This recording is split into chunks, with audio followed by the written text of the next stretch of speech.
ऐसी वीडियो रोज देखने के लिए आप मेरी वीडियो को लाइक करें, इस पे कमेंट करें और अपने दोस्तों के साथ शेयर करें। और हाँ, अगर आप इस चैनल पे नए हैं तो इसे सब्सक्राइब करना ना भूलें। नर्स की आवाज सुनते ही आईसीयू वार्ड में डॉक्टर और मेडिकल स्टाफ की फौज दौड़ने लगी। बीच में खड़ी डॉक्टर इंचार्ज सबको इंस्ट्रक्शन दे रही थी। इसी भगदड़ के बीच मारवा परिवार आईसीयू वार्ड के बाहर भीड़ लगाकर शोर मचाने लगा। परिवार के आधे से ज्यादा लोग झूठ मूठ दादी माँ के लिए आंसू बहा रहे थे, तो कुछ लोग चिल्ला चिल्लाकर अपनी चिंता जाहिर कर रहे थे। अचानक आईसीयू वार्ड के बाहर मारवा खानदान के लोगों की आवाजें आने लगी। किसी ने कहा, दादी को बचा लो कोई, तो किसी ने कहा, दादी माँ प्लीज होश में आ जाओ। तो कुछ बच्चे चिल्लाने लगे, बड़ी दादी को क्या हो गया? रोहित के चाचा फुट फुट कर रोने लगे। खानदान के सारे लोग इस तरह बिहेव करने लगे जैसे उन्हें जिंदगी का सबसे बड़ा सदमा लगा था। अचानक रोती हुई आवाजों के बीच में रोहित ने चिल्लाकर कहा, चुप चुप हो जाओ सब। तब रोहित के छोटे चाचा ने रोहित पर भड़कते हुए कहा, तुम्हारे सीने में दिल नहीं होगा, पत्थर होगा पत्थर रोहित, मगर हम सब तो इंसान हैं। रोहित ने उनकी बात काटते हुए कहा, पंकज चाचा, दादी माँ भी जिंदा है। रोहित की बात सुनते ही पंकज चाचा और बाकी फैमिली मेंबर्स ने रोना अचानक बंद कर दिया। एक तरफ खड़ी हुई अनिका यह सब कुछ देख रही थी। पेशेंट को अपने हाथ में लेने से पहले उसे यह देखना था कि हॉस्पिटल के डॉक्टर पेशेंट को कम से कम ऐसी हालत में उसे हैंड ओवर करे जब वह ऑपरेशन के लायक हो। अनिका आईसीयू वार्ड में रोहित की दादी माँ के बेड के पास गई। अनिका, जो कि प्रोफेशनल लाइफ में डॉक्टर अमृता थी, उसने कई पेशेंट को देखते ही अंदाजा लगा लिया था कि केस कितना सीरियस है। इस बार भी कुछ ऐसा ही हुआ। दादी माँ को देखते ही अनिका ने तुरंत रोहित की ओर देखा। अनिका की आंखों में देखकर रोहित समझ गया था कि दादी माँ की कंडीशन बहुत ज्यादा क्रिटिकल थी। रोहित अनिका के पास आकर उससे रिक्वेस्ट करने लगा, दादी माँ को ठीक कर दीजिए अनिका जी, मुझे पता है कि आप चमत्कार कर सकते हो, आपने पहले भी किया है, प्लीज मेरी दादी माँ को बचा लीजिए, यह मेरे लिए बहुत जरूरी है। अनिका ने रोहित को कभी इतना बेबस और लाचार नहीं देखा था। हमेशा एटीट्यूड से बात करने वाले रोहित की बातों में आज अलग ही मजबूरी थी। इस वक्त अनिका के लिए रोहित के इमोशंस को संभालने से ज्यादा जरूरी था तो दादी माँ को ऑपरेशन के लायक बनाना। बेड के पीछे लगे मॉनिटर के पास जाकर अनिका कुछ रीडिंग लेने लगी। उसने दादी माँ का शरीर देखा तो बिल्कुल निर्जीव था, ना कोई हलचल ना कोई मूवमेंट। अनिका बस गौर से पेशेंट की कंडीशन देखी जा रही थी। तभी दादी माँ के बिल्कुल पास खड़ी एक डॉक्टर की आवाज सुनाई दी, इलेक्ट्रिक शॉक के लिए तैयार हो, 200 वाट्स। एक जोरदार आवाज आई। दादी का शरीर हवा में उछलकर फिर से बेड पर गिरा। यह देखकर रोहित के इमोशंस अब कंट्रोल से बाहर हो गए थे। रोहित को लगा कि उसने अपनी दादी माँ को खो दिया था। फिर एक मशीन में से आवाज आने लगी। मशीन की आवाज सुनकर पेशेंट के आसपास खड़े सब लोग अचानक शांत हो गए। सारी नर्सेज ने चैन की सांस ली। दादी माँ का हार्ट फिर से धड़कने लगा था। रोहित की आंसू भरी आंखों में अचानक एक उम्मीद दिखाई देने लगी और उसके मुंह पर एक स्माइल आ गई। अनिका ने रोहित के रिएक्शन नोटिस किए। इससे पहले कि रोहित और उम्मीद बांध लेता, अनिका ने रोहित से कहा, देखिए, please don't mind me saying things, but don't be over optimistic. आपकी दादी माँ की जो कंडीशन है वह अपनी सहन शक्ति की लिमिट के पार पहुंच चुकी है और अभी अभी जो उन्हें कार्डियक अरेस्ट आया था उसकी वजह से उनकी बॉडी में मल्टीपल ऑर्गन फेलियर की संभावना बढ़ गई है। अगर वक्त रहते उन्हें होश नहीं आया तो आई एम अफ्रेड आपकी दादी माँ को बचाना बहुत मुश्किल होगा। तभी रोहित की दादी का इलाज कर रही हॉस्पिटल की चीफ डॉक्टर ने अपना मास्क उतारा। वह एक काफी यंग और प्रभावशाली लड़की थी। एक डॉक्टर की हैसियत से उसकी पर्सनैलिटी काफी अट्रैक्टिव थी। उसकी आवाज में काफी ज्यादा पोलाइटनेस थी। दादी माँ की कंडीशन को ध्यान में रखते हुए वो एकदम धीमी आवाज में सबसे बातें कर रही थी। डरे हुए रोहित ने डॉक्टर से पूछा, डॉक्टर शालिनी, दादी माँ तो हमेशा से हेल्दी थी, फिर अचानक क्या हो गया उन्हें? इस बात पर डॉक्टर शालिनी मेहरा ने रोहित से हमदर्दी दिखाते हुए कहा, दादी माँ अब 80 साल की हो चुकी हैं। उनकी बॉडी अब पहले जितनी हेल्दी और फिट नहीं रही। रोहित ने यह बात सुनते ही अनिका से पूछा, तो क्या हमें तुरंत ऑपरेशन कर देना चाहिए? अनिका ने रोहित को समझाते हुए कहा, नहीं नहीं, अभी नहीं, क्योंकि इससे पहले कि अनिका आगे कुछ कहती, डॉक्टर शालिनी मेहरा ने अनिका की बात काटते हुए कहा, दादी जी फिलहाल बहुत वीक हैं। हमने उन्हें अभी अभी मौत के मुंह से बाहर निकाला है। अगर अभी उनके ऊपर सर्जरी की गई तो ऑपरेशन उनके शरीर को और ज्यादा नुकसान पहुंचा सकता है। अनिका ने शालिनी की बात जरूर सुनी, मगर बिना कुछ बोले वह दादी माँ को ऑब्जर्व कर रही थी। दादी माँ की आंखें बंद थी, उनका शरीर कमजोर पड़ चुका था और उनका चेहरा गहरी झुर्रियों से भर चुका था। उन्हें देखकर ऐसा बिल्कुल नहीं लग रहा था कि पेशेंट में अभी जान बाकी थी। अगर इस वक्त उन पर सर्जरी की जाती तो हो सकता था कि उनके ब्रेन में ब्लड सर्कुलेशन और भी ज्यादा टाइम तक रोक देता और फ्यूचर में भी उनके होश में आने के चांसेस बहुत कम हो जाते। ये बात करते हुए रोहित, शालिनी और अनिका आईसीयू वार्ड से बाहर निकले। तब पंकज चाचा और उनकी फैमिली ने डॉक्टर शालिनी की बातें सुनी। शालिनी की बात सुनकर पंकज चाचा ने एक लाउड रिएक्शन देते हुए सबसे कहा, सुन लिया डॉक्टर ने क्या कहा? माँ के बचने के चांसेस बहुत कम है। मैं अपनी माँ को खो दूंगा। अरे क्या बिगाड़ा था मेरी माँ ने उस लड़के का जो इतनी बड़ी सजा मिली मेरी माँ को? रोहित, हम सबसे तुमसे कहा था कि आर्यन को अपनी जिंदगी से और हमारे घर से कहीं दूर भेज दो, मगर तुम नहीं माने और तुमने उसे अपने साथ रखा। और उस शैतान लड़के ने क्या किया? उसने मेरी माँ को जान से मारने की कोशिश की, उसे सीढ़ियों से धक्का दे दिया और अब हम सुन रहे हैं कि मेरी माँ के बचने की कोई चांसेस नहीं है। यह सब तुम्हारी जिद की वजह से हुआ है रोहित, और उस शैतान बच्चे आर्यन की वजह से। रोहित को अपने चाचा की बातों पर गुस्सा तो बहुत आ रहा था, मगर इस वक्त वो जानता था कि सिचुएशन उनके और आर्यन के खिलाफ थी और सारी फैमिली एक तरफ होकर सिर्फ आर्यन को गुनाहगार मान रही थी। पंकज चाचा की उम्र 55 साल की थी। वह कद काठी से छोटे थे, मगर उनके फेस पर काफी एनर्जी थी। उनकी चाल और उनकी आंखें देखकर साफ पता चलता था कि वह एक बहुत श्योर्ड इंसान थे, जिसे जिंदगी का बहुत ज्यादा तजुर्बा था और वो हर चीज सिर्फ अपने फायदे के लिए इस्तेमाल करना जानते थे। उनका बेटा आयुष देखने में बिल्कुल मारवा खानदान के लड़कों जैसा ही था। कद काठी में बिल्कुल रोहित जैसा, मगर पर्सनालिटी बिल्कुल रोहित से अपोजिट थी। रोहित जितना डेसिंग था उतना ही आयुष दिखने में ढीला ढाला सा लगता था। वह जिस प्रकार से हंसता, उसे देखकर ये लगता कि आयुष उन अमीर बाप की बिगड़ी औलादों में से है जिसे ना तो लाइफ में कुछ करने की इच्छा है और ना ही कुछ बनने का मकसद। आयुष ने अपने पापा पंकज को समझाते हुए कहा, पापा ऐसा मत कहिए, उस बेचारे बच्चे आर्यन का क्या कसूर है? आयुष तो आर्यन की साइड लेते देख रोहित सरप्राइज हो गया। तभी आयुष ने आगे कहा, वो कोई नॉर्मल बच्चा तो है नहीं, वह दिमागी तौर से बीमार है। He is mentally ill. वह बाकी बच्चों की तरह आसानी से कोई बात समझ नहीं सकता है।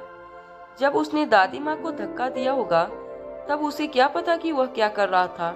उस पागल बच्चे को दादी माँ को धक्का देते हुए शायद मजा आया, इसलिए उसने वह कर दिया। अब उसके मन में थोड़ी ना थी कि वह दादी माँ को चोट पहुंचाए। बस उसके पागलपन में उससे यह सब हो गया और उसे पता भी नहीं चला। क्यों रोहित भैया? आयुष की यह बात सुनकर रोहित ने अपनी आंखें बंद कर ली और जोर से अपनी मुट्ठी दबा ली। तभी वहां पंकज चाचा का पोता आया।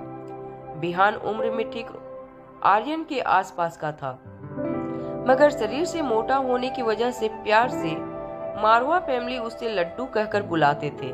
उसका नाम लड्डू इसलिए रखा गया था क्योंकि उसके गाल गोल मटोल और मोटे थे।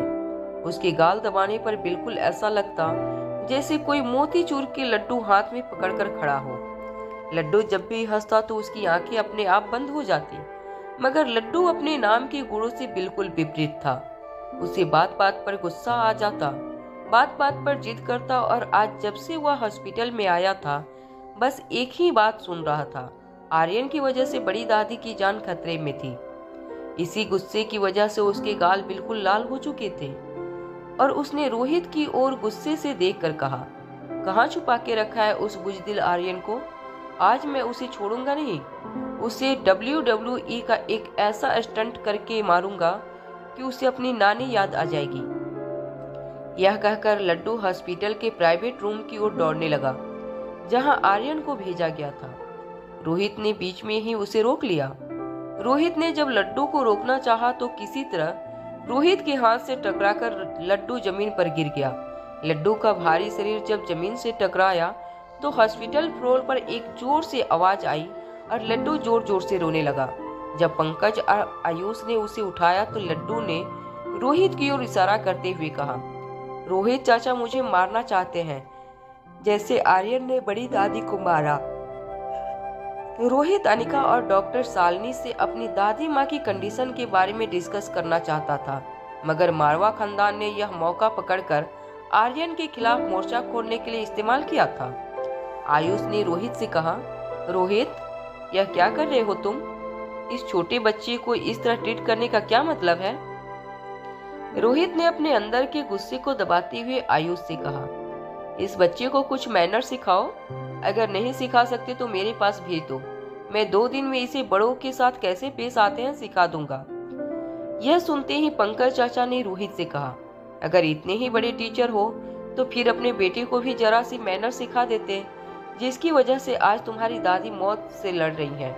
काश तुमने उन्हें मैनर सिखाए होते तो उसने तुम्हारी दादी के साथ वो सलूक न किया होता जो उसने किया है। वह बच्चा नहीं, एक मर्डर है। रोहित तेज कदमों से पंकज चाचा की ओर बढ़ने लगा। रोहित की जूतों की आवाज सारे कॉरिडोर में गूंजने लगी। वो पंकज चाचा के पास आकर खड़ा हो गया और उनकी आंखों में आंखें डालकर कहा, मेरा बेटा कोई खूनी नहीं है, उसे मर्डरर बुलाना बंद कीजिए आप लोग, मुझे उस पर पूरा भरोसा है। तभी आयुष रोहित और उसके पापा के बीच में आ गया और बड़े ही शांति से रोहित से बातें करने लगा। देखो रोहित, इस बात का कोई मतलब नहीं कि तुम उस पर ज्यादा ट्रस्ट करते हो या हम पर, मगर तुम्हें सीसीटीवी फुटेज और सर्विलेंस कैमरा पर तो ट्रस्ट करना ही होगा, जिसमें साफ दिख रहा है कि आर्यन ने दादी माँ को धक्का दिया था। हमने सीसीटीवी की फुटेज दादाजी को दिखा दी है और उन्होंने यह डिसीजन लिया है कि अगले हफ्ते एक फैमिली मीटिंग रखेंगे और उस मीटिंग में हम सब मिलकर आर्यन को मारवा खानदान से हमेशा के लिए निकाल देंगे। आर्यन के खिलाफ 2 सबूत थे, एक तो वह सीसीटीवी फुटेज की और दूसरा घर के नौकरों की गवाही। नौकरों ने कहा था कि उस दिन आर्यन किसी बात पर दादी माँ से नाराज हो गया था और उसने दादी माँ को सीढ़ियों से धक्का देकर नीचे गिरा दिया।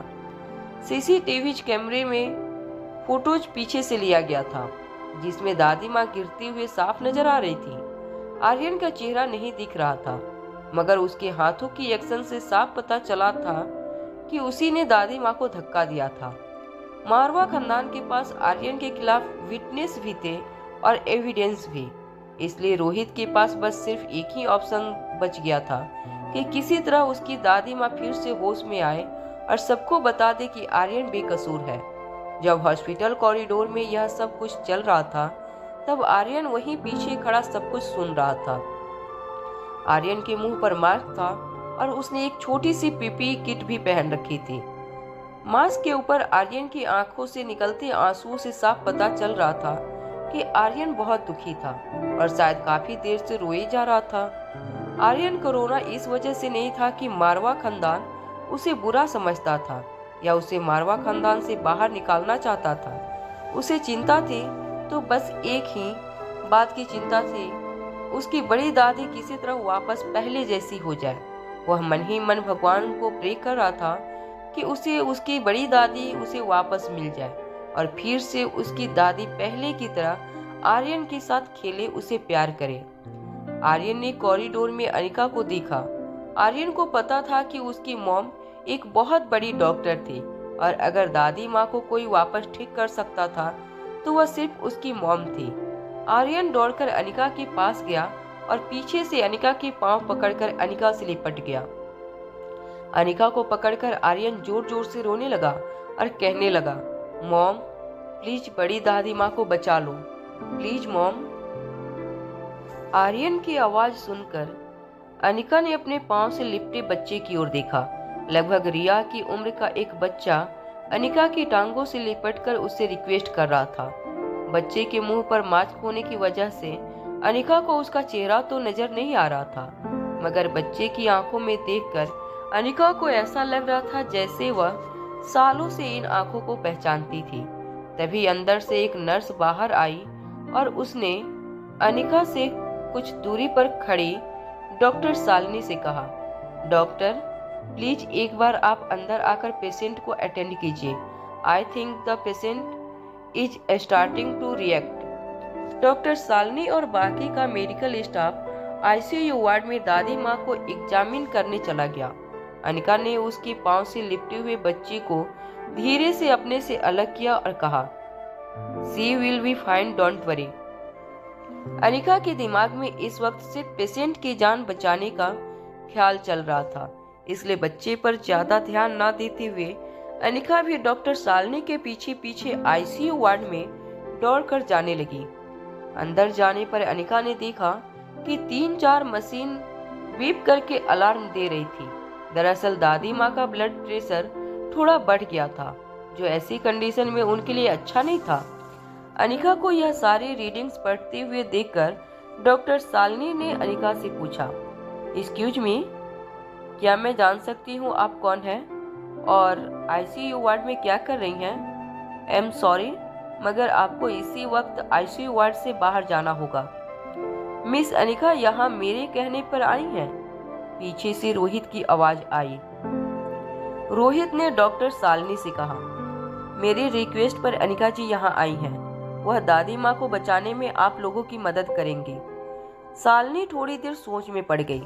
शालिनी ने इतना तो गेस कर लिया था कि अगर रोहित चाहता था कि अनिका ट्रीटमेंट में उनकी मदद करे तो फिर जरूर वो एक डॉक्टर होगी और डॉक्टर शालिनी की ट्रीटमेंट में कोई और डॉक्टर उसे ओपिनियन दे, ये उसे बिल्कुल बर्दाश्त नहीं था।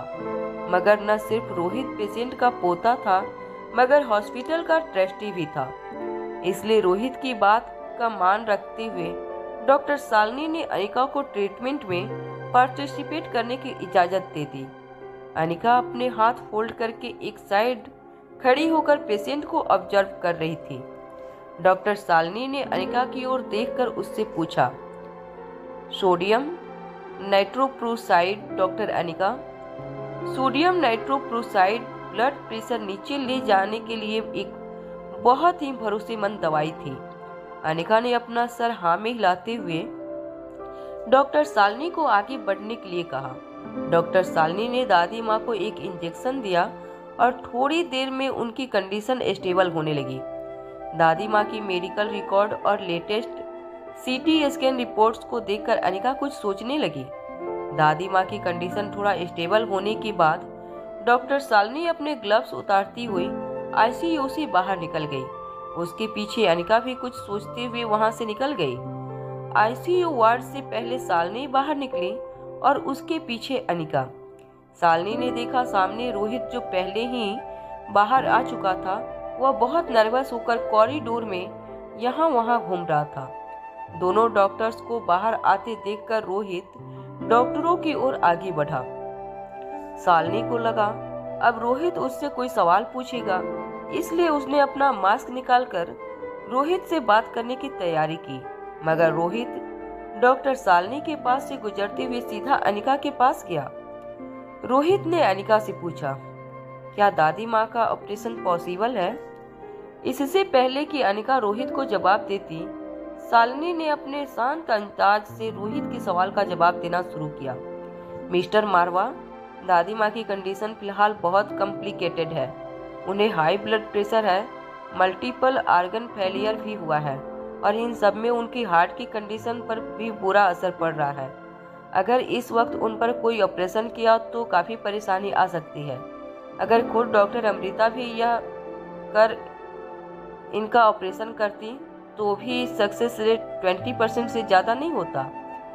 It is very difficult even for doctor Amrita to say right now. In fact 70% chances तो यह है कि पेशेंट शायद ऑपरेशन के बीच में ही दम तोड़ दे।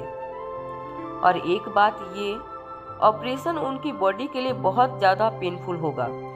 अगर दादी माँ लक्की होंगी और अगर बच भी गई तो उनका हार्ट बुरी तरह से डैमेज हो जाएगा और फिर उनके पास ज़्यादा से ज़्यादा 4 या 5 महीने होंगे जीने के लिए। डॉक्टर सालनी ने हल्की स्माइल देती हुए अनिका से फॉर्मेलिटी निभाती हुई पूछा, I am right doctor Anika? Doctor Shalini की एनालिसिस काफ़ी सटीक थी। अनिका ने भी सालनी की बात को मानते हुए अपना सर हाँ में हिला दिया। जब सालनी ने देखा कि अनिका सिर्फ उसकी हाँ में हाँ मिलाए जा रही थी तो उसने अनिका पर ध्यान देना बंद कर दिया। डॉक्टर सालनी ने मारवा खानदान के कुछ सदस्यों को देखा, फिर अपनी नाक पर से उंगली घुमाते हुए बिल्कुल धीमी आवाज में रोहित से कहा, मगर मेरा एक सजेशन है मिस्टर रोहित। यह बात सुनते ही रोहित ने बड़ी उम्मीद से डॉक्टर सालनी को देखा। सालनी ने थोड़ी देर सोचकर बड़े आराम से रोहित को एक सजेशन दिया। देखिए मिस्टर रोहित मारवा, आप जानते हैं कि मैं मिस्टर सुब्रमण्यम की स्टूडेंट रह चुकी थी। He is the master of alternative traditional medicine techniques. I am also familiar with some of this techniques and to be honest, मैं एक्सफ्यूंचर के जरिए दादी माँ को टेम्पोरली होश में ला सकती हूँ। यह सुझाव सुनकर रोहित थोड़ा सा पजल हो गया। उसने डॉक्टर सालनी से पूछा, टेम्परेरी से आपका क्या मतलब है डॉक्टर सालनी? डॉक्टर सालनी ने अपने कोट के पॉकेट में अपने दोनों हाथ डालते हुए फिर से अपनी धीमी मगर कॉन्फिडेंट आवाज में रोहित से कहा, देखिए, एक्यूपंक्चर की नीड्स की मदद से मैं दादी माँ के ब्रेन में जो क्लॉट हुआ है उसे ब्रेक करके उनके ब्रेन में ब्लड सर्कुलेशन फिर से शुरू करवा सकती हूँ। वह थोड़ी देर के लिए होश में आ जाएंगे, मगर यह ट्रीटमेंट, मेरा मतलब है यह ट्रीटमेंट के बाद। डॉक्टर सालनी की आंखों में कंफ्यूजन देखते हुए रोहित ने उसे रिक्वेस्ट की, प्लीज डॉक्टर सालनी, जो कुछ भी कहना है प्लीज साफ साफ कहिए।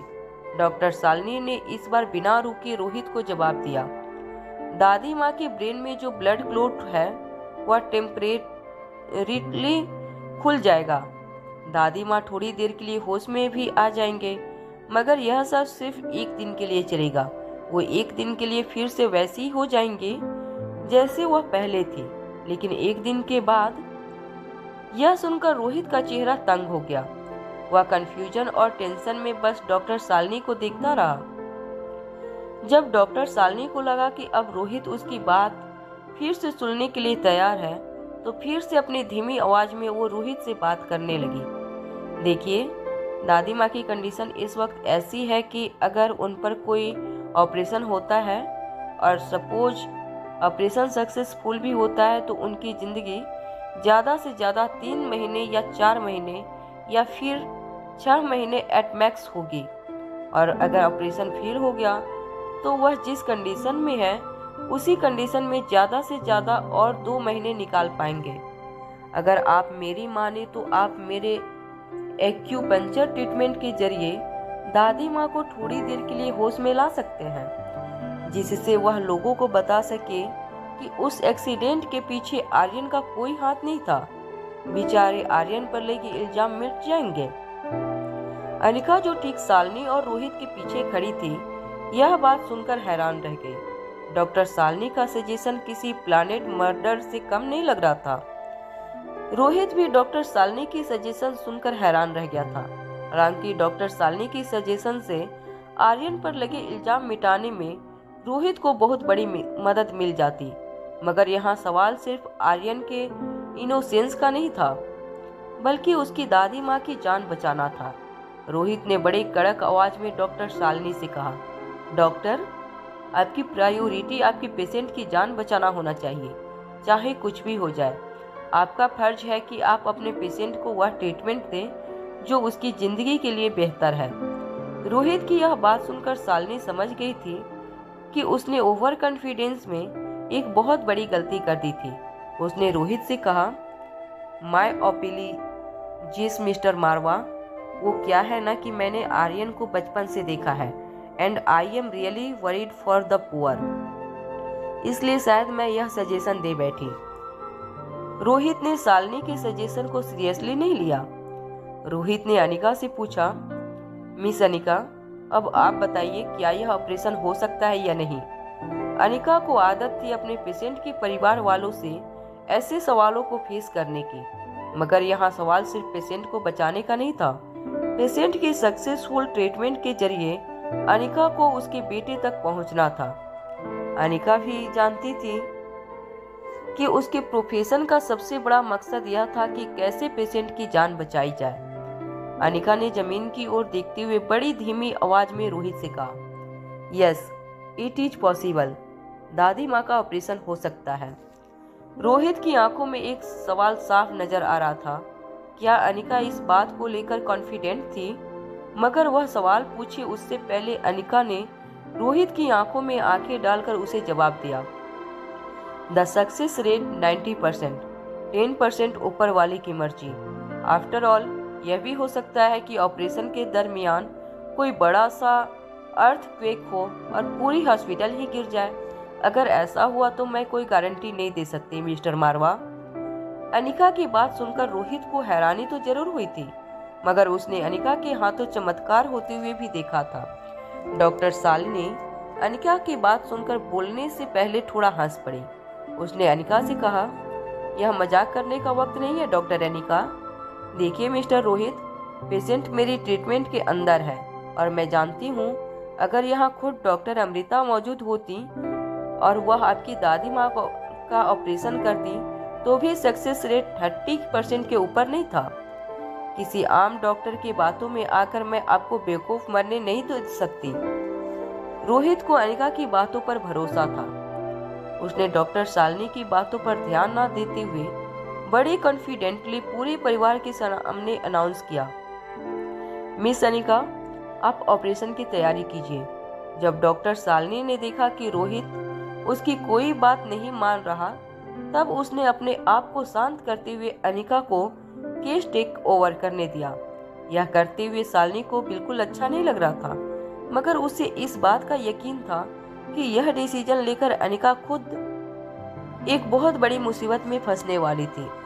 शालिनी यह देखना चाहती थी अगर दादी माँ ऑपरेशन के बीच ही दम तोड़ देती हैं, तब रोहित अनिका की क्या हालत करेगा। मन ही मन मुस्कुराकर डॉक्टर शालिनी वहां से निकल गई। थोड़ी देर में ऑपरेटिंग थिएटर रेडी हो गया। राजलक्ष्मी ने बेंगलुरु हॉस्पिटल से अनिका के असिस्टेंट को ऑलरेडी भेज दिया था।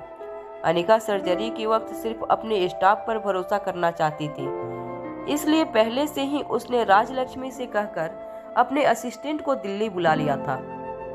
अनिका और उसके स्टाफ ने सर्जिकल गाउन पहनने के बाद आपस में केस डिस्कस करना शुरू किया।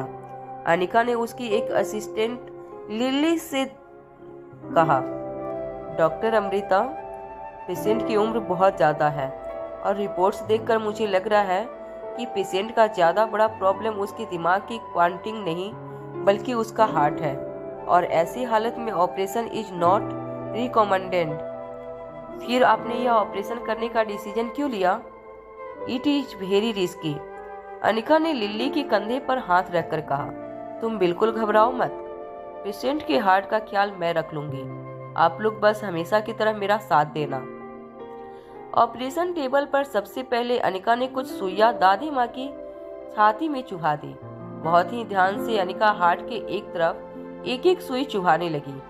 अनिका का मेडिकल स्टाफ यह देखकर हैरान हो गया, क्योंकि इस प्रकार की सर्जरी अल्टरनेटिव मेडिकल ट्रीटमेंट के अंदर आती थी और उनमें से कोई नहीं जानता था कि देश की बड़ी न्यूरोसर्जन इस ट्रीटमेंट में भी इतनी एफिशिएंट थी। इसके बाद दादी माँ की न्यूरो सर्जरी शुरू हो गई। 5 घंटे बाद काफी थकी हुई अनिका ने अपना मास्क निकाला और सर्जिकल ग्लव्स निकालते हुए ऑपरेटिंग रूम से बाहर आई। पिछली रात सनी के दिए हुए ड्रग्स का असर अभी भी अनिका महसूस कर रही थी। आज उनकी एनर्जी थोड़ी कम थी, मगर उसकी एफिशिएंसी में कोई कमी नहीं आई थी। ऑपरेटिंग थिएटर से बाहर निकलकर पास वाली बेंच पर जाकर अनिका अपना सर दीवार पर रखकर रिलैक्स करने लगी। जैसे ही उसकी आंखें बंद हुई, उसे कुछ याद आया। उसे उस बच्चे की आवाज सुनाई देने लगी, मम्मा, बड़ी दादी माँ को बचा लो। उस बच्चे की आंखें अनिका की नजरों के सामने से हट नहीं रही थी। अनिका को बार बार ऐसा लग रहा था जैसे वो आंखें उसे किसी अपने की थी। यह ख्याल आते ही अनिका की आंखें खुल गई। अनिका ने देखा कि ग्लास डोर के उस तरफ रोहित वेटिंग एरिया में ऑपरेशन खत्म होने का इंतजार कर रहा था। रोहित का हाथ उसके सर पर था और वो जमीन पर अपना राइट पैर टैप कर रहा था। जैसे ही अनिका ग्लास डोर से बाहर निकली, रोहित दौड़कर अनिका के पास आया। रोहित अनिका से पूछने लगा, क्या हुआ मिस अनिका, मुझे बताइए, दादी माँ ठीक तो है? रोहित की बातें अनिका के कानों पर जरूर पड़ रही थी, मगर अनिका अपने सबकॉन्शियस माइंड में यहाँ वहाँ कॉरिडोर में उस बच्चे को ढूंढ रही थी। जब रोहित ने अनिका को अपनी बातों पर ध्यान न देते हुए देखा, तो उसने अनिका का एक बाजू पकड़कर थोड़ा सख्ती से अनिका को पूछा, मिस अनिका, मैं आपसे मेरी दादी की ट्रीटमेंट के बारे में बात कर रहा हूँ। आप मुझे बताती क्यों नहीं? कैसी है मेरी दादी माँ? अनिका, जो अपने ही टेंशन में थी, उसने रोहित की आंखों में आंखें डालकर पूछा, क्या अभी अभी जो कॉरिडोर में बच्चा मेरे पास आया था वह आपका बेटा है? प्लीज उसे बुलाइए मेरे पास अभी के अभी। अनिका के मुंह से यह सवाल सुनते ही रोहित हैरान हो गया। रोहित मारवा, मैं आपके बेटे से मिलना चाहती हूँ, अभी के अभी। ऑपरेटिंग थिएटर से बाहर आते ही अनिका के मुंह से यह सुनने के बाद रोहित हैरान जरूर हुआ था, मगर उसने अनिका की बात का जवाब देते हुए कहा, उसे तो मैंने घर भेज दिया था, ऑपरेशन 6 घंटे चला इसलिए। आर्यन ने जिद जरूर की थी कि वह बड़ी दादी का ऑपरेशन खत्म होने तक मेरे साथ यहीं रहेगा, मगर तकरीबन 2 घंटे पहले वह मेरी गोद में सो गया, इसलिए मैंने उसे घर भिजवा दिया। मगर मिस अनिका, आखिर बात क्या है और दादी माँ की तबीयत कैसी है? आर्यन के घर जाने की बात सुनकर अनिका निराश हो गई। रोहित का बात का जवाब देते हुए अनिका ने कहा, देखिए, ऑपरेशन तो मैंने कर दिया है, हमें अब उनके होश में आने का इंतजार करना होगा। रोहित ने यह बात सुनकर राहत की सांस ली। दादी माँ को लेकर रोहित की उम्मीद अब बढ़ गई थी। जब उसका टेंशन कम हुआ तो अचानक ही उसके चेहरे पर थोड़ी मुस्कान आ गई और उसने अनिका को घर तक छोड़ने की लिफ्ट ऑफर कर दी। रोहित ने अनिका से कहा, मिस अनिका, रात बहुत हो चुकी है, क्या मैं आपको घर छोड़ दूं? रोहित के मुंह से यह बात सुनते ही अनिका की नजर रोहित पर पड़ी। रोहित एक बेहद अट्रैक्टिव यंग बिजनेसमैन था। इंडिया में शायद ही कोई लड़की रोहित की ऐसी ऑफर ठुकराती, मगर अनिका अपने मन में रोहित की तरफ अट्रैक्शन के सारे ख्याल निकालते हुए कहने लगी, no thanks you mister Rohit. Anjali मामी ने मेरे लिए ड्राइवर भेजा है, मैं उसके साथ चली जाऊंगी। यह कहकर अनिका मुड़कर एलिवेटर की ओर जाने लगी। रोहित की नजर अनिका से हटने का नाम नहीं ले रही थी। रोहित ने देखा अनिका अपनी नॉर्मल स्पीड से काफी धीरे चल रही थी। उसकी थकान उसकी वॉक से साफ नजर आ रही थी। रोहित को पता था कि इतने बड़े ऑपरेशन के बाद दादी माँ का इतनी जल्दी होश में आना मुश्किल था और अनिका को इस तरह अकेला छोड़ना उससे अच्छा नहीं लग रहा था। इसलिए रोहित अनिका को बिना पता चले उसके पीछे चलने लगा। धीरे धीरे चलते हुए अनिका एलिवेटर के पास जाकर रुक गई। रोहित वहीं थोड़ी दूर अनिका की नजर में न आए इस तरह अनिका पर वॉच रखने लगा। तभी अनिका ने अपने पर्स से अपना फोन निकाला और राजलक्ष्मी को फोन लगाया। थोड़ी दूर खड़े रोहित अनिका को सुनने लगा। अनिका ने फोन पर राजलक्ष्मी से कहा, क्या तुम इस रोहित मारवा के बारे में कुछ और इन्फॉर्मेशन निकाल सकती हो? यह बात सुनकर रोहित दंग रह गया। उसे समझ नहीं आ रहा था कि अनिका रोहित के बारे में इंफॉर्मेशन क्यों निकलवाना चाहती थी? रोहित ने अब ध्यान से अनिका की आगे की बात सुनी। अनिका ने राजलक्ष्मी से कहा, मुझे उसके बेटे के बारे में भी सारी इंफॉर्मेशन चाहिए। जितनी जल्दी हो सके मेरा ये काम कर दो। अनिका की पर्सनालिटी अब रोहित के लिए किसी पजल से कम नहीं थी। रोहित यह बात समझ नहीं पा रहा था कि आखिर अनिका उसकी जासूसी क्यों कर रही थी, जबकि इतने दिनों में उसने साफ तौर पर रोहित से कहा था कि वह ना तो रोहित को पसंद करती है, ना ही उसे रोहित में कोई इंटरेस्ट है। फिर अभी अभी अनिका ने किसी को फोन करके रोहित और उसके बेटे की इंफॉर्मेशन निकालने को क्यों कहा? रोहित जितना अनिका की पर्सनालिटी से आकर्षित था, उतना ही अब अनिका के असली मकसद को लेकर परेशान था। रोहित परेशान होकर फिर से आईसीयू वार्ड की वेटिंग एरिया की ओर चलने लगा। रोहित इतना बड़ा मारवा इंडस्ट्रीज का एम्पायर अकेले संभाला। वह दुनिया के कई लोगों से मिलता, उनसे डील करता। लगभग हर एक को पहले मुलाकात में रोहित अपने अंदर से बाहर पहचान लेता। किसी की पर्सनालिटी की एनालिसिस करने में रोहित को महारत हासिल थी, मगर न जाने क्यों रोहित को लग रहा था कि अनिका के केस में उसे हार का सामना करना पड़ रहा था। वहां एलिवेटर के पास खड़ी अनिका अभी राजलक्ष्मी से बात कर रही थी। अनिका की बातें सुनकर राजलक्ष्मी ने अनिका को चिढ़ते हुए पूछा, हाँ, चक्कर क्या है मैडम? मैंने तुमसे पहले ही कहा था कि रोहित मारवा है ही इतना स्मार्ट और हैंडसम कि कोई लड़की उसके प्यार में पड़े बिना रह भी नहीं सकती थी।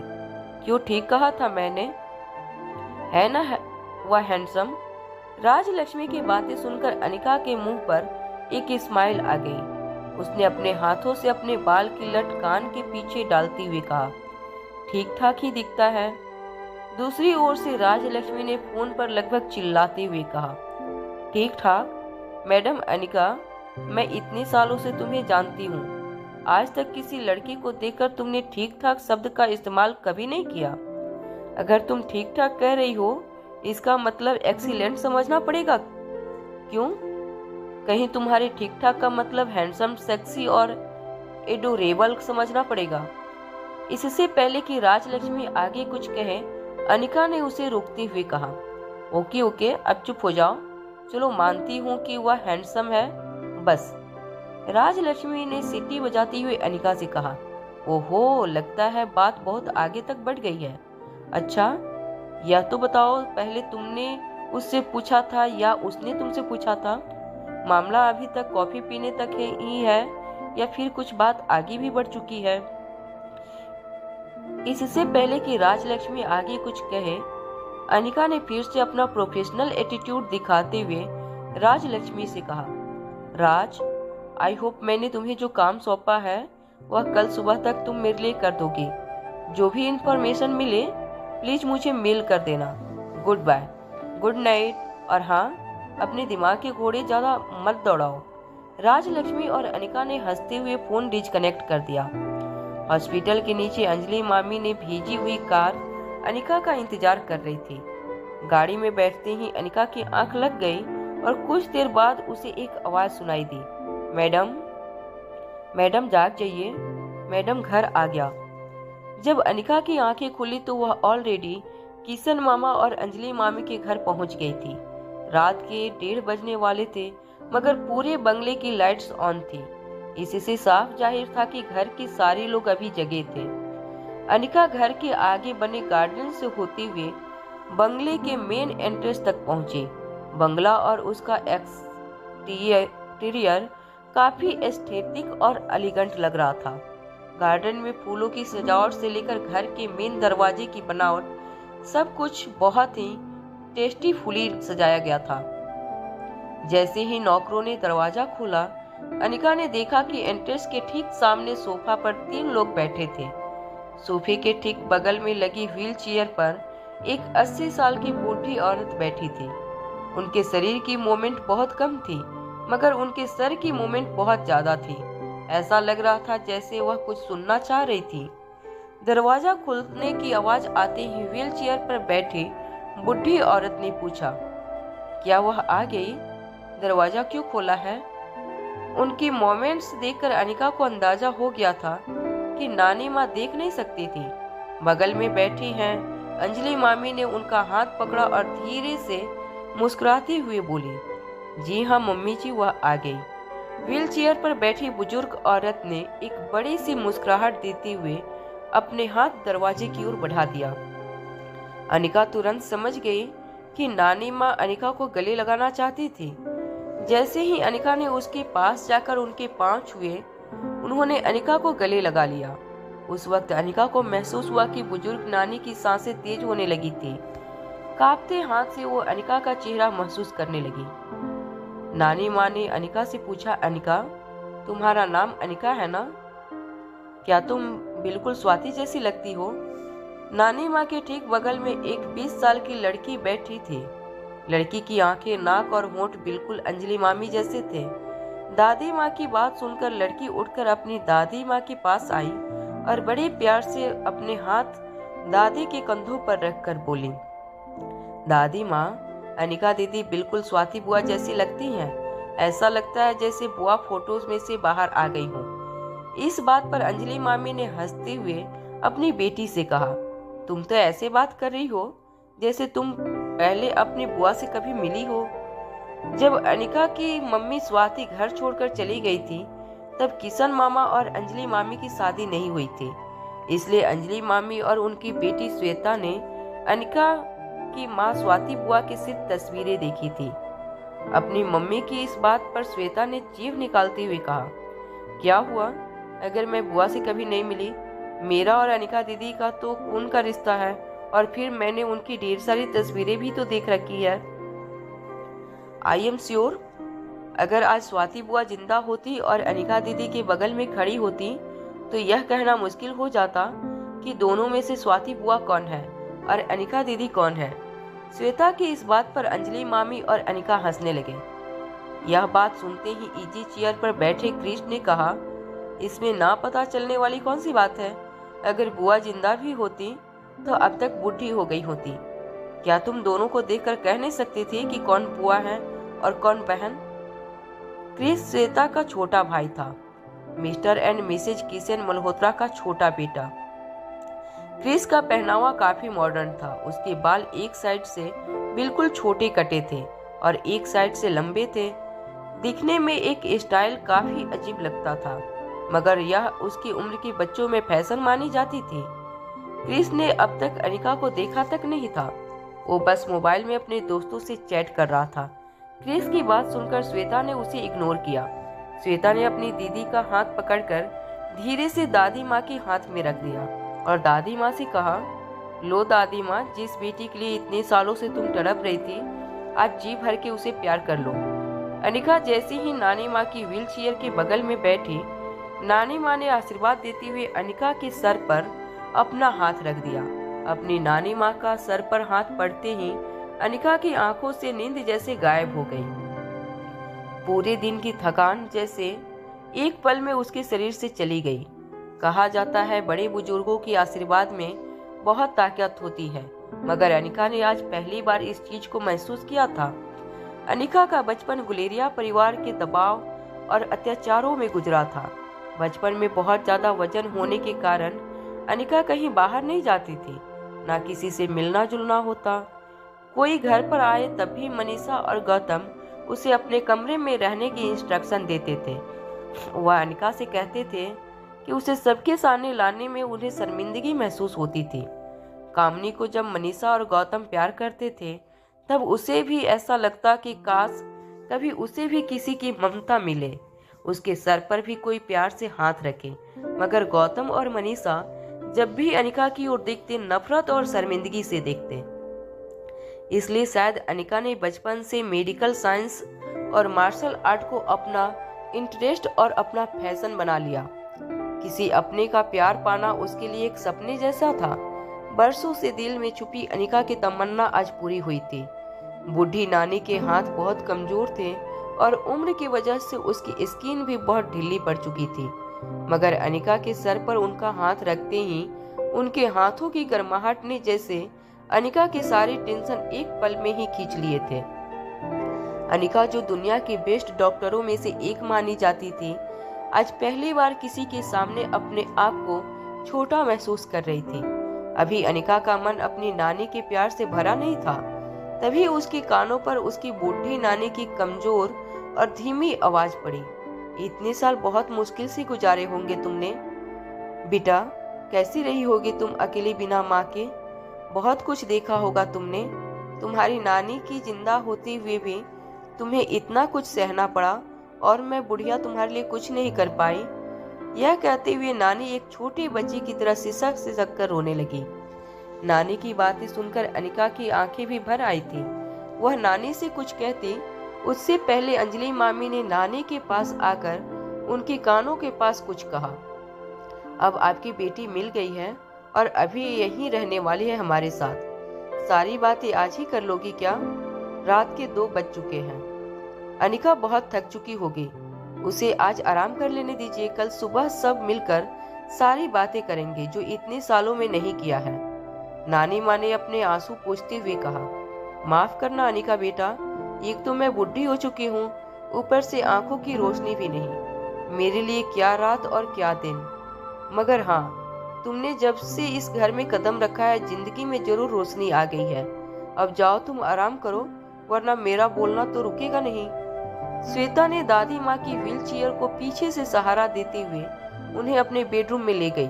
अंजलि मामी अनिका को ऊपर के फ्लोर पर उसके कमरे में ले गईं। कमरे के अंदर आने के बाद अंजलि मामी ने कमरे की लाइट ऑन करते हुए कहा, यह तुम्हारी माँ का कमरा है। हमने इस कमरे को आज तक वैसे ही रखा है जैसा तुम्हारी माँ को पसंद था। बस सिर्फ साफ सफाई करते रहे। बाकी हर चीज जो की त्यों है, और आज से ये रूम तुम्हारा है। अनिका ने देखा कि रिया पहले से बिस्तर पर सो रही थी। मामी ने अनिका को हक करते हुए कहा, गुड नाइट बेटा, अब आराम से सो जाओ। अंजलि मामी के जाते ही अनिका रिया के बगल में लेट गई। अनिका को पता भी नहीं चला कि कब वह गहरी नींद में सो गई थी। अनिका को लगा उससे सोई अभी चंद मिनट ही हुई थी कि उसका फोन, जो रात भर उसके तकिए के नीचे ही पड़ा था, वह वाइब्रेट होने लगा। अनिका की आंख खुली और उसने देखा उसे एक अनजान नंबर से कॉल आ रहा था। अनिका यह देखकर चौंक गई कि सुबह के 9 बज चुके थे। दरवाजे पर अंजलि मामी जोर जोर से नॉक कर रही थी और अनिका से कह रही थी, बेटा दरवाजा खोलो, बेटा जल्दी दरवाजा खोलो। हॉस्पिटल से फोन आया था, रोहित की दादी को लेकर कोई इमरजेंसी है, तुम्हें अर्जेंटली बुलाया है। दरवाजा खटखटाने की आवाज सुनकर अनिका तुरंत जाग गई। मामी ने क्या कहा था वो अनिका ने नींद में सुना नहीं था। उसने जब अपने बेड की लेफ्ट हैंड साइड पर देखा तो वहां रिया नहीं थी। अनिका ने सोचा कि शायद रिया जल्दी जाकर नीचे मामा और बाकी परिवार वालों के साथ नाश्ता कर रही होगी। अनिका ने अपने कमरे की बनावट और सजावट को गौर से देखा। उसे लगा कि उसकी माँ की पसंद काफी आर्टिस्टिक थी। कमरा भले ही 25 साल पहले की सजावट का था, मगर कमरे की सजावट देखकर आज भी काफी मॉडर्न लग रहा था। इससे साफ पता चलता था कि अनिका की माँ स्वाति अपने टाइम के लोगों से काफी आगे की सोच रखने वाली औरत थी। शावर लेने के बाद अनिका ने बेडरूम के कोने में बना एक छोटा सा स्टडी एरिया देखा। स्टडी एरिया में बैठने के लिए एक आरामदायक चेयर रखी थी और अलग अलग शेप में कई सारी किताबों का कलेक्शन मौजूद था। अनिका ने गौर से सारी किताबों के कलेक्शन को देखा। अनिका को ये देखकर थोड़ी हैरानी हुई कि ज्यादातर किताबें बायोलॉजिकल साइंस और फार्मास्यूटिकल इंडस्ट्रीज पर आधारित थी। एक किताब हाथ में लेकर अनिका मन ही मन मुस्कुराने लगी। कम से कम आज उसे इस बात का पता चला था कि आखिर उसकी माँ ने फार्मास्यूटिकल कंपनी के बिजनेस में क्यों कदम रखा था। अनिका हर किताब की कवर पर प्यार से अपना हाथ घुमाने लगी। अनिका को पता था कि आज से 25 साल पहले कभी उसकी माँ ने इन किताबों को छुआ था। वह अपनी माँ के स्पर्श को किताबों के जरिए महसूस करना चाहती थी। तभी बेडरूम का दरवाजा किसी ने फिर से खटखटाया। अनिका ने जब दरवाजा खोला तो देखा कि सामने अंजलि मामी बहुत परेशान थी। अंजलि मामी ने अनिका से कहा, बेटा जल्दी करो, हॉस्पिटल से फोन आया था, वहाँ कुछ प्रॉब्लम हो गई है। अनिका ने मामी से पूछा, कैसी प्रॉब्लम मामी? क्या मिस्टर रोहित ने आपको फोन किया था?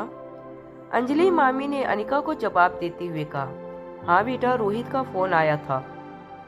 उसने कहा कि उसकी दादी माँ की तबीयत को लेकर वो तुमसे बात करना चाहता है। रोहित ने कहा कि जैसे ही तुम जागो तुरंत उसे कॉल करो। यह बात सुनकर अनिका को भी टेंशन होने लगी थी। उसे इस बात की चिंता थी कि कहीं हॉस्पिटल में किसी ने दादी माँ को कोई गलत मेडिसिन या ट्रीटमेंट तो नहीं दे दी है। अनिका ने जल्द ही अपना फोन उठाकर रोहित को फोन मिलाया। थोड़ी देर रिंग बजने के बाद रोहित ने फोन उठाते ही अनिका से कहा, दादी माँ को अब होश नहीं आया, you have to do something fast. कहीं दादी माँ को। रोहित आगे कुछ कहे उससे पहले अनिका ने उसे रोकते हुए कहा, come down mister Rohit, please come down. I am sorry, मैं आपको बताना भूल गई थी। दादी माँ जब ऑपरेशन किया गया था तब उनका शरीर बहुत कमजोर था, इसलिए दादी माँ को होश आने में कम से कम 3 से 4 दिन लग जाएंगे। हर body needs rest right now. Anika को पता था कि ऑपरेशन के तुरंत बाद उसे पेशेंट की फैमिली को यह बात बता देनी चाहिए थी। एक डॉक्टर की हैसियत से यह बहुत बड़ी भूल थी। अनिका ने रोहित से माफी मांगते हुए कहा, मिस्टर रोहित, यह बात मुझे आप लोगों को कल ही बता देनी चाहिए थी। मेरी वजह से आप सबको जो तकलीफ हुई है उसके लिए I am really very sorry. Anika की बात सुनकर रोहित कुछ देर के लिए चुप हो गया। जब थोड़ी देर रोहित शांत रहा तब अनिका ने रोहित से पूछा, क्या इस बात की वजह से आपको कोई प्रॉब्लम हुई? क्या आपकी फैमिली वालों ने आपसे अनिका जो पूछना चाहती थी वह रोहित समझ चुका था। रोहित ने अनिका की बात को सुनते हुए सिर्फ इतना कहा, जी कोई बात नहीं है, नथिंग टू वरी। बड़ी फैमिली में छोटी छोटी बातें होती रहती हैं। क्या आज आप आकर दादी माँ को एक बार चेक नहीं करेंगे? रोहित की बात सुनते ही अनिका ने रोहित को पूछ लिया, क्या आपका बेटा हॉस्पिटल में है? रोहित अनिका की यह बात सुनकर चौंक गया था, फिर भी उसने अनिका की बात का जवाब देते हुए कहा, नहीं, वह तो नहीं आया, मगर आप ऐसा क्यों पूछ रही हैं? अनिका को पता था कि दादी माँ को कुछ दिनों के बाद ही होश आने वाला था, इसलिए अनिका ने वहां जाने का कोई मतलब नहीं था। और फिर दिल्ली की लाइफ केयर हॉस्पिटल इंडिया की बेस्ट हॉस्पिटल में से एक थी, जहां के डॉक्टर और नर्सिंग स्टाफ A+ ग्रेड के प्रोफेशनल थे, इसलिए अनिका को दादी माँ की कोई चिंता नहीं थी। वो तो बस रोहित के बेटे से मिलना चाहती थी, जिसकी आंखें उसे बहुत जानी पहचानी लगी थी। अनिका को लग रहा था कि उस बच्चे की आंखें उसे कुछ कहना चाहती थी। अगर वो बच्चा हॉस्पिटल में नहीं था तो अनिका हॉस्पिटल जाने का कोई मूड नहीं था। रोहित की बात का जवाब देते हुए अनिका ने उसे कहा, मिस्टर मारवा, आज मेरी थोड़ी अपॉइंटमेंट्स पहले से फिक्स्ड है, and don't worry, your grand mother is under good care of hospital life care. Anika ने रोहित के मुंह पर उसी की हॉस्पिटल की तारीफ करते हुए रोहित की बात को टाल दिया। फोन डिस्कनेक्ट करने के बाद रोहित आईसीयू की ग्लास विंडो से अपनी दादी को देखने लगा। रोहित अब सिर्फ अपनी दादी की आंखें खुलने का इंतजार कर रहा था। अचानक रोहित के मन में यह ख्याल भी आया कि आखिर अनिका ने उसके बेटे के बारे में क्यों पूछा। अनिका कल रात को किसी से उसकी और उसके बेटे की इंफॉर्मेशन निकलवाने को कह रही थी, और आज जब रोहित ने उसे पूछा कि वह हॉस्पिटल आने वाली है या नहीं, तब भी अनिका उसके बेटे के बारे में पूछी। अनिका के असली मकसद को लेकर रोहित के मन में शक बढ़ता ही जा रहा था। रोहित के चेहरे के एक्सप्रेशन देखकर बिल्कुल सामने खड़ा धीरज रोहित से पूछने लगा, क्या हुआ, दादी की तबीयत कैसी है? रोहित ने अपने ख्यालों में रहते हुए धीरज की बात का जवाब दिया, दादी माँ ठीक हैं, कुछ दिनों में उन्हें होश आ जाएगा। धीरज ने एक राहत की लंबी सांस छोड़ी। धीरज आर्यन से जरूर नफरत करता था, क्योंकि वह उसे मारवा खानदान का वारिस बनने के लायक नहीं समझता था, मगर कहीं न कहीं धीरज यह जरूर जानता था कि उसकी दादी चाची को जल्द से जल्द होश आ जाए। रोहित को टेंशन में देखकर धीरज ने रोहित से पूछा, क्या हुआ रोहित, तुम कुछ टेंशन में नजर आ रहे हो? अगर मैं तुम्हारी कोई मदद कर सकूं तो मुझे बताना, आखिर मैं तुम्हारा भाई हूँ। धीरज की ये बात सुनते ही रोहित ने उससे वो सवाल पूछ लिया जो पिछले कई घंटों से उसके मन में चल रहा था। मुझे एक बात बताओ धीरज, कोई 25 से 20 साल की लड़की अगर आर्यन के नजदीक आना चाहती है तो उसका मतलब क्या हो सकता है? धीरज ने इस बात का बिना सोचे जवाब दे दिया, इसका मतलब साफ है, वह लड़की तुमसे शादी करना चाहती है और आर्यन की सौतेली माँ बनना चाहती है। अब सवाल सिर्फ इतना है, क्या तुम्हें वह पसंद है या नहीं? यह कहते हुए धीरज हंसने लगा। रोहित इस वक्त बिल्कुल मजाक के मूड में नहीं था। उसने गुस्से से धीरज की तरफ देखा और उससे कहा, अगर मैं तुम्हें यह कहूं कि उस लड़की को मुझ में इंटरेस्ट नहीं है तो तुम क्या कहोगे? धीरज वेटिंग एरिया में रखी बेंच पर जाकर बैठ गया और थोड़ी देर रोहित को देखने के बाद बोला, 25-26 साल की लड़की तुम्हारी बहू बनने के सपने तो नहीं देख रही होगी? आर्यन भले ही कुछ कुछ तुम जैसा दिखता है मगर अभी बहुत छोटा है। ये कहते हुए धीरज फिर से आवाज दबाते हुए हंसने लगा। फिर जब उसे लगा कि उसकी यह हरकत रोहित को और गुस्सा दिला सकती थी, उसने अपनी हंसी रोकते हुए रोहित से पूछा, अगर आज आप फ्री हो तो क्या मुझे बलबीर सर की एकेडमी में ले जा सकते हो? रोहित ने धीरज की इस बात का कोई जवाब नहीं दिया और आईसीयू वार्ड से बाहर की तरफ चलने लगा। धीरज उसके पीछे पीछे चलने लगा और रोहित से पूछा, कहाँ जा रहे हो आप? रोहित ने आगे बढ़ते हुए जवाब दिया, आर्यन को पिकअप करके मैं उसे बलबीर सर से मिलवाने ले जा रहा हूँ। तुम आना चाहते हो तो आ जाओ। मल्होत्रा हाउस। बेडरूम में अनिका ने जब लैपटॉप में अपना मेल बॉक्स खोला तो राजलक्ष्मी ने उसे एक मेल भेजा था। राजलक्ष्मी अपने मेल में लिखी थी, मिस्टर मारवा को इन्वेस्टिगेट करना तो बहुत आसान था। मैंने अपने बॉयफ्रेंड से कहकर उनका कंप्यूटर हैक किया, जो बहुत आसानी से हो गया। मैंने इस मेल में एक डॉक्यूमेंट अटैच किया है जिसमें मिस्टर रोहित मारवा की बचपन से लेकर आज तक की लाइफ की सारी इंफॉर्मेशन लिखी है। हर दिन क्या करते हैं, कहाँ जाते हैं, सब कुछ। मगर एक बात बहुत सरप्राइजिंग है, वह है उनकी बेटी के बारे में कोई इंफॉर्मेशन मौजूद नहीं है।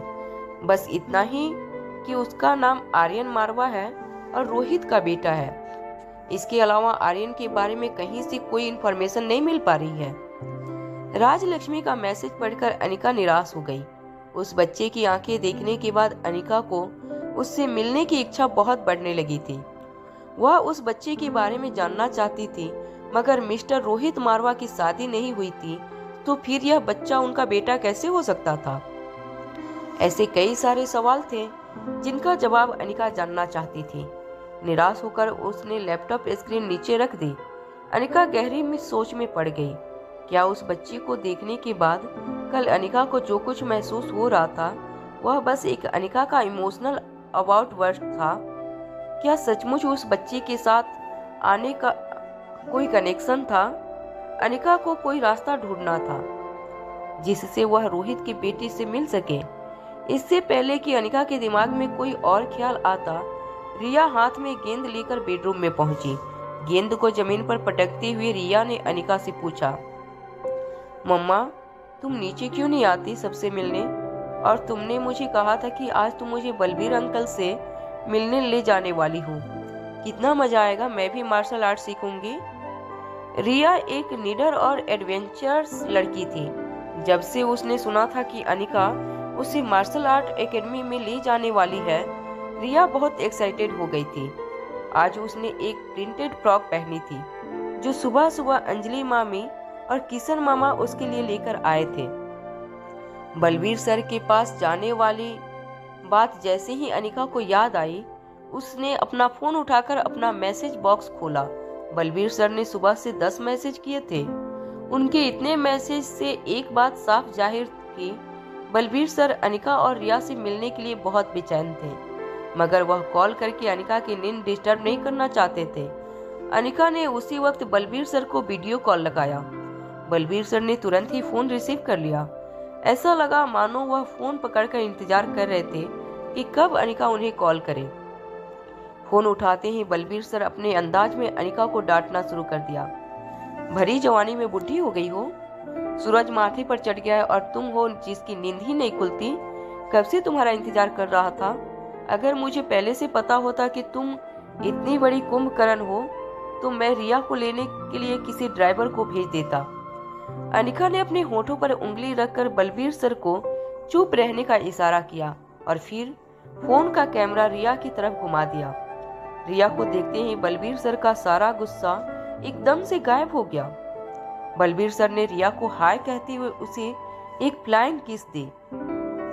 रिया ने बलबीर सर की आंखों में आंसू देख लिए थे, मगर वह जानती थी कि बलबीर सर जैसे पहलवान को यह बात बिल्कुल पसंद नहीं आएगी कि किसी ने उसकी आंखों में आंसू देखे।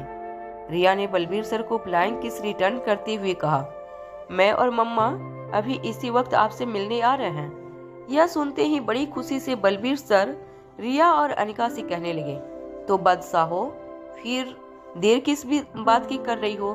तुम जल्दी से खड़ी हो जाओ, गाड़ी में बैठ जाओ और आ जाओ मेरे पास। Stop waiting time to you. Riya ने कहा, आप बस आंखें बंद करके खोलिए, बस हम हाजिर हो जाएंगे। रिया अनिका को नीचे हॉल में ले गई। नीचे अंजलि नानी माँ के साथ बात कर रही थी। अंजलि मामी नानी से कहा, मामी जी उनको 2 दिन में डिस्चार्ज कर देंगे, आप फिक्र मत कीजिए, उनकी तबीयत अब बिल्कुल पहले जैसी हो गई है। अनिका ने अपनी नानी माँ के साथ थोड़ी देर बातें की और फिर अंजलि मामी की कार लेकर रिया के साथ ब्रह्मपुत्र एकेडमी चली गई। मल्होत्रा हाउस से बलबीर सर की ब्रह्मपुत्र मार्शल आर्ट एकेडमी आधे घंटे की दूरी पर थी। वहां ब्रह्मपुत्र मटेरियल आर्ट्स एकेडमी में रोहित, धीरज और आर्यन बाहर रिसेप्शन एरिया में बलबीर सर की वेट कर रहे थे। सामने की दीवार पर लगी बलबीर सर की सारी ट्रॉफी, देश विदेश के बड़े बड़े पहलवानों के साथ उनकी फोटो देखकर पता चल जाता था कि बलबीर सर का कैरियर न सिर्फ लंबा था मगर वह अपने ज्यादातर कैरियर में सबसे ऊपर रहे थे। थोड़ी देर इंतजार करने के बाद बलबीर सर ट्रेनिंग सेंटर की ओर से रिसेप्शन हॉल में आए। उनके चेहरे से यह बात साफ पता चल रहा था कि वह रोहित मारवा को यहाँ देखकर खुश नहीं थे। उन्होंने रोहित से कहा, आज यहाँ क्यों आए हो? क्या तुम्हारा गुरु सुखबीर भगवान को प्यारा हो क्या? रोहित को पता था कि बलबीर सर की जुबान भले ही कड़वी थी मगर वो दिल के साफ थे। रोहित ने बलबीर सर के सामने सर झुकाकर मार्शल आर्ट के रिवाज में उन्हें नमस्ते करते हुए कहा, मैं यहाँ सुखबीर सर के कहने पर नहीं आया, मैं चाहता हूँ आप मेरे बेटी को अपना स्टूडेंट बना लें। बलबीर सर ने अपने हवा में हाथ उछालते हुए इशारे से कहा कि वह रोहित की बेटी को अपनी एकेडमी में नहीं लेना चाहते थे। अभी उन्होंने यह इशारा किया ही था कि उसकी नजर आर्यन पर पड़ी। आर्यन को देखते ही बलबीर सर ने कहा, रिया बेटा तुम? बलबीर सर अपने पलके झपकाते हुए आर्यन की ओर हैरानी से देख रहे थे। बलबीर सर की सफेद पगड़ी, लंबी सफेद दाढ़ी और चेहरे की गहरी झुर्रियों से भी उनकी हैरानी साफ नजर आ रही थी। उन्हें अपनी आंखों पर यकीन नहीं हो रहा था।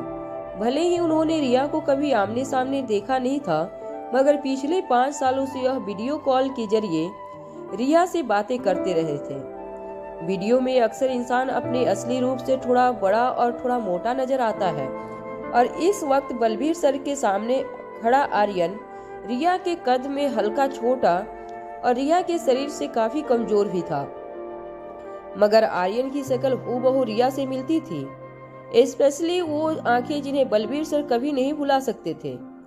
जैसे ही बलबीर सर के मुंह से रिया का नाम निकला, आर्यन के मन में खतरे की घंटी बज गई थी। वह समझ चुका था कि बलबीर सर रिया को जानते हैं। इसलिए बात बनाते हुए आर्यन ने बलबीर सर से कहा, अंकल, मेरी उम्र के लगभग सभी बच्चे की शक्ल एक दूसरे से मिलती है। क्या आपको भी इस वक्त मेरी शक्ल अपने किसी जान पहचान वाले के बच्चे से मिलती हुई नजर आ रही है? रोहित और धीरज बलबीर सर और आर्यन के बीच चल रहे इस कन्वर्सेशन को समझ नहीं पा रहे थे, मगर आर्यन की यह बात सुनकर बलबीर सर अपनी दाढ़ी पर हाथ घुमाते हुए बोले, हो सकता है कि बच्चा जो कह रहा है वह सही हो, और फिर मैं तो ठहरा पहलवान आदमी, हर किसी को एक ही नजर से देखता हूँ, शायद मुझसे कोई गलती हो गई हो। भले ही बलबीर सर ने रोहित और धीरज के सामने यह बात कही थी, मगर अंदर ही अंदर वह इस बात से हैरान थे कि अभी 5 मिनट पहले जिस रिया से उन्होंने फोन पर बात की थी, वह रिया अचानक ही उसके दुश्मन सुखवीर के सादिक का बेटा कैसे बन गया। अपनी इसी हैरानी में बलबीर सर ने रोहित से पूछा, क्या यह तुम्हारा बेटा है? बलबीर सर के सवाल में बेटे शब्द पर खास स्ट्रेट था। बलबीर सर का यह सवाल सुनते ही धीरज के मुंह से हंसी निकल गई। रोहित ने धीरज की ओर गुस्से से देखा और फिर अपने आप को संभालते हुए बलबीर सर से कहा, जी सर, यह मेरा बेटा है आर्यन। बलबीर सर जो अभी भी अपनी दाढ़ी पर हाथ घुमाते हुए कुछ सोच रहे थे, उन्होंने फिर से नीचे बैठे आर्यन की ओर देखा। वो मन ही मन सोच रहे थे, यह कैसे हो सकता है कि 2 बच्चों की शक्ल इतनी मिलती हो। रोहित बलबीर सर की बात से कर रहा था, तब बलबीर सर हैरानी से आर्यन की ओर देखे जा रहे थे और बस अपनी लंबी सफेद दाढ़ी पर हाथ घुमाए जा रहे थे। रोहित को लगा कि शायद बलबीर सर को नहीं लगता कि आर्यन उसकी एकेडमी का स्टूडेंट बनने के लायक था। रोहित चाहता था कि किसी तरह आर्यन को बलबीर सर की मार्शल आर्ट एकेडमी में एक एडमिशन मिल जाए। इसलिए जब रोहित को ऐसा लगा कि बलबीर सर ने आर्यन को रिजेक्ट कर दिया है, तो रोहित ने बलबीर सर के सामने एक प्रस्ताव रख दिया।